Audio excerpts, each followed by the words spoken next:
మాజీ ముఖ్యమంత్రి ప్రతిపక్ష నాయకుడు కల్వకుంట్ల చంద్రశేఖరరావు గారు పొలం బాట పట్టిండ్రు, సంతోషం. 10 సంవత్సరాల తర్వాతైనా తెలంగాణ ఉన్నది, తెలంగాణలో రైతులు ఉన్నారు అని వారికి గుర్తొచ్చినందుకు, గుర్తు చేసినందుకు కాంగ్రెస్ పార్టీ కార్యకర్తలను ప్రత్యేకంగా అభినందిస్తున్నా.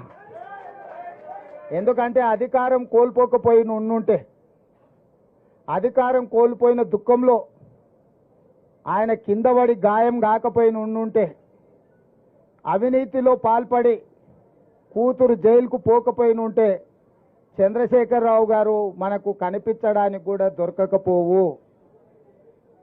తుపాకీ గుండుకు అందకపోవు, దొంగకు దొరకకపోవు.